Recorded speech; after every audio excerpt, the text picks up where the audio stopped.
Hello, podcast listeners. Getter Dunham here. And don't forget me, Brian Dude Man. Do you know what Buffalo really needs? More podcasts. And luckily for you, Heather and I have decided to make a brand new podcast. This one's going to have more of a heavy focus on musicians. We'll still have writers, actors, directors, but this one's going to have more of a focus on musicians. Is there anything else, Heather? What are you guys doing down there? Nothing. You better not be podcasting. No, of course not. I think she bought it. Oh, one more thing. Don't tell Mom about this podcast.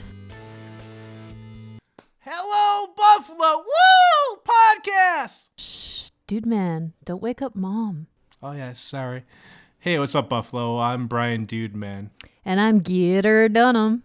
And today on this episode of the Don't Tell Mom About This podcast, we have Andy Rich. Hi.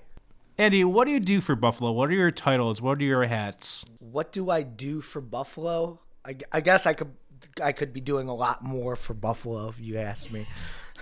Because I don't really do anything for Buffalo aside from I eat my fair share of chicken wings. But I'm a financial advisor. I'm a volunteer fireman, actor, musician. He did the Buffalo 48 for us. Yeah, I do that. Yeah, I do that for Buffalo for sure. All right, so for this first segment, it's called Fan Mail. So the way this works is you guys send in your questions and we'll read them right here on air. So if you want to reach out to us, we are Don't Tell Mom About This podcast on Instagram and Don't Tell Mom About This on Facebook. So, Andy, here's the first question. This one comes out from Ace out in Tonawanda. He's 23 years old, and he says, well, it's not really a question. He just says, your mother.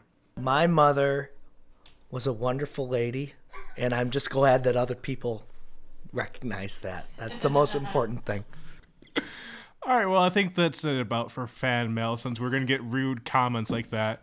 Anyway, so that is a good question transition for this. Obviously, we were Don't Tell Mom About This podcast, and you're Shut Up, Mom, making a film. Yeah. So where did the inspiration come from for that title? Oh, man. So that's actually a funny question. When we were starting out with the Buffalo 48, I asked my team members, I'm like, hey, help me brainstorm names, because I was like, how about this name?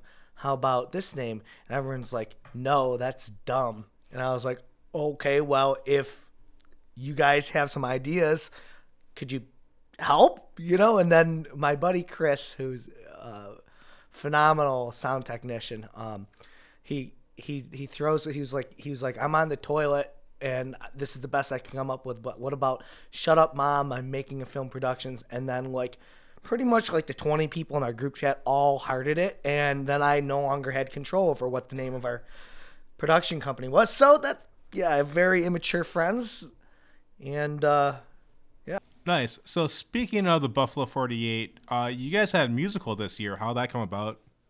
Well, I mean, I know drawn from a hat, but I mean, picking a song, finding a composer. Fucking hat, if you ask me.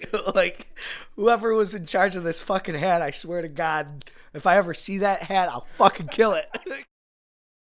What's funny is my team has been jonesing for a musical for 5 years. We never get it. They should let us trade, because we talk about it with all the writers and stuff before, and we're like, look, there's a chance we could get Western. You have to make it doable somehow. You know what I mean? If you could get musical, what's the other really hard one? Period piece. How are you going to get these resources? Luckily, we have a costume company that we work with. They donate costumes to us.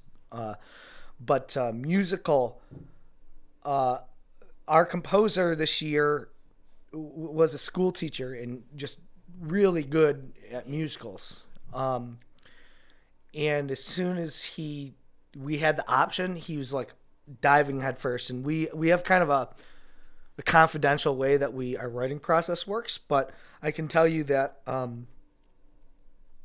he had to be somewhere the next day. So I mean, he worked till 4 a.m, packed up and left by 5, and then was on the road to Philadelphia at 8. That's amazing. Yeah, and then he did like a presentation, slept on the side of the road, like because he just couldn't make it home, and like I'm not asking people to put themselves in danger for me, but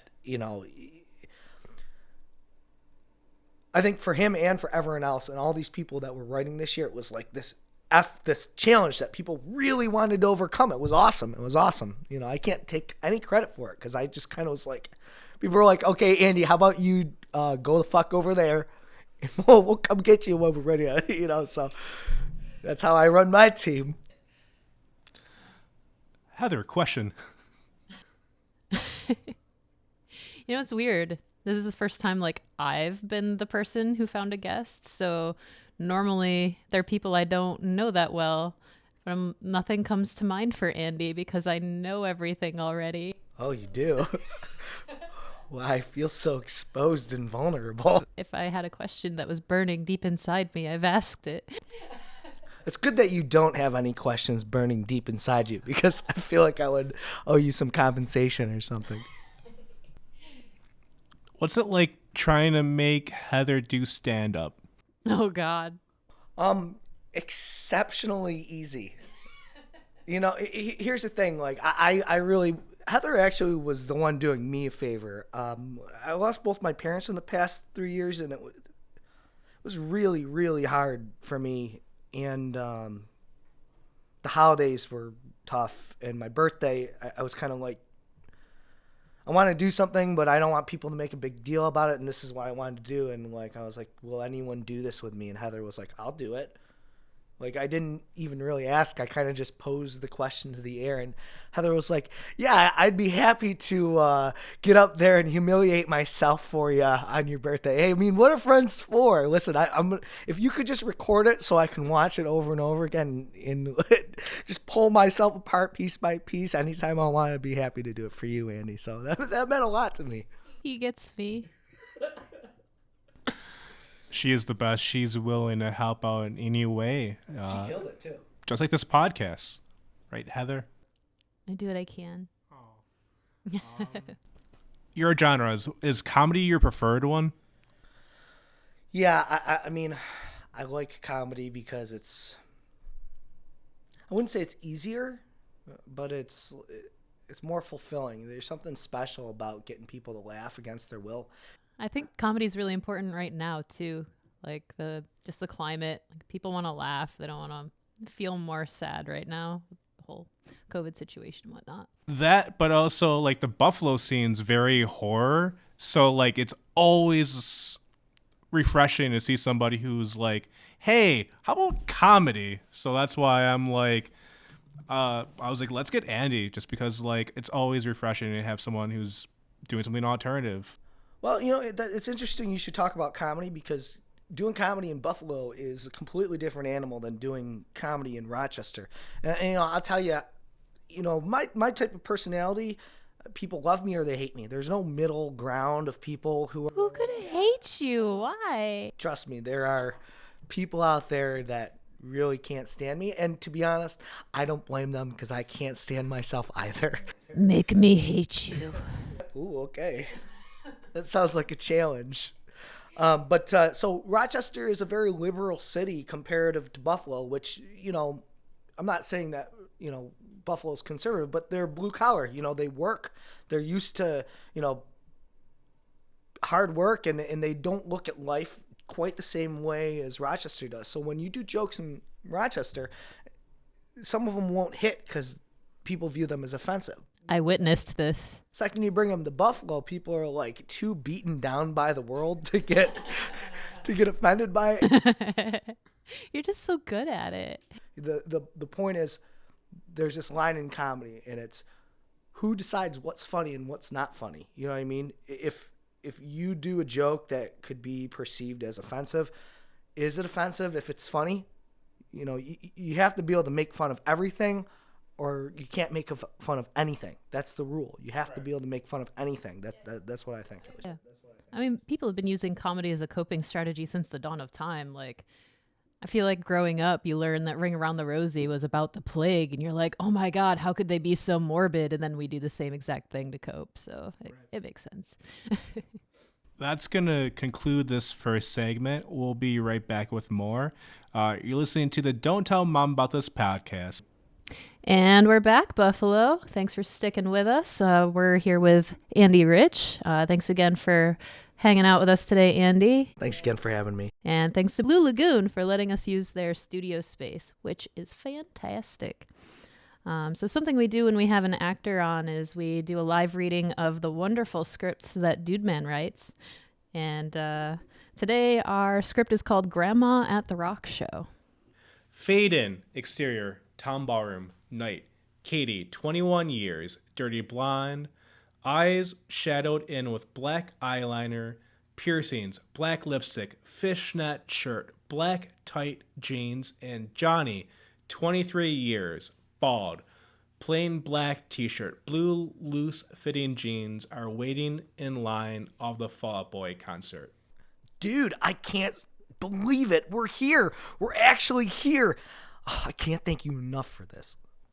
And I can't believe parking was 20. Katie, I'm telling you, tonight's the night. I can feel it. I'm going to meet my future wife here. Oh, setting the bar high, huh? Do you really think she's here? I'm going to tell my future grandkids about this night. Tell them I met their grandma at this rock show. She stage dived in front of Pete Wentz and right into my heart. Ew. Cringe. I hate it. Everybody, please listen up. Doors have officially opened. I'm going to start scanning. Please have your tickets out. Have your ID ready for me to scan. The line moves up. Katie and Johnny get patted and then let inside the halls of the ballroom. Interior, ballroom, night. There's a giant bar in the middle of the first floor. A sea of people are scattered from wall to wall. There are 2 tables set up by the front entrance, decked out in t-shirts, hoodies, hats, wristbands of tonight's bands. Katie, I totally owe you major for this. Dude, just buy me a drink and we'll call it even, okay? Hey, you got it. Vodka cranberry, hold the cranberry. Aw, that's a cute drink order. Is that bitch drink for you? What are you getting me? Not a vodka cranberry, girl. How about appletini? Wow, I'm absolutely impressed. You really don't get me at all. Well, how about the old classic? Piss straight out of the toilet. Aw, you spoil me. This is my first ever concert. Your first, huh? I'm your first? Aw. Yeah. Well, anyway, I'm glad it's Fall Out Boy. Still setting the bar pretty high, huh? No, the bar's right there. Oh, speaking of which, you figure out what you want yet? Whatever is fine. I don't care. Make it simple. Jack and Coke. Johnny motions to the bartender for 2 drinks. Bartender checks ID. Yeah, can I get 2 Jack and Cokes? I'm gonna check out the merch. Sounds good. I'll be here. Katie moves over to the concession stand. Johnny waits for the bartender to mix the drinks. She hands the 2 Jack and Cokes over. Johnny takes a sip of the drink. Well, that's going to cost you $12. That is one hell of a drink. Hey, you sure know how to make them. Here's 15. Keep the change. Thank you. Johnny gives the bartender 15. He leaves and heads over to Katie, who's third in line. See anything you like? Yes, actually, I do. All of it. I want it all to come home with me. You're ridiculous. The 2 people in front get their shirts and head out. Next in line, please. Yes. Can I get that t-shirt? Do you have it in a large? Can I also have that signed CD? Ooh, and I also like that poster. Sorry. Katie, you already have that CD. Yes, but this one is signed. The merch seller starts looking through the boxes. All right, so the signed CD is $30. The poster is $50. The t-shirt is $35. Altogether, it's going to cost you $115. Can I also have that wristband? All right, the hat is $30 and the wristband is $10. Yes, that's perfect. Thank you. Merch seller hands over everything. Did you really just spend $150 on merch? Yeah, why? What's wrong with that? Well, wasn't that your rent money? Oh, shit. You're right. I'll just pay him next week. Well, what do you think Mom will say? Shh, nothing. This'll be our little secret. Please don't tell Mom about this. Fade out. And we're back. Thank you so much, Andy, for being part of this podcast. Thanks again for having me. I appreciate it. And so now we're just going to get your final thoughts, man, about what you thought about being in the podcast. Also, we want to plug your Instagram, Facebook, Twitter, whatever you got. I'll say again, and I'll reiterate because it's important. This podcast is awesome. To me, it's a real compliment to be here because, we were talking about other people in the community, and it's funny because maybe there'll be future guests. But one of the best things about Buffalo is when you're here, we're all sort of family. So to me, it's like, Whose slogan is that? When you're here, you're family. oh, that's Olive Garden. We're the Olive Garden of podcasts. And listen, unlimited breadsticks. Pizza. Pizza. Good pizza. Yeah. Okay. Close enough. But anyway, thank you again for that. Again, thank you for being here. And then just plug your social links.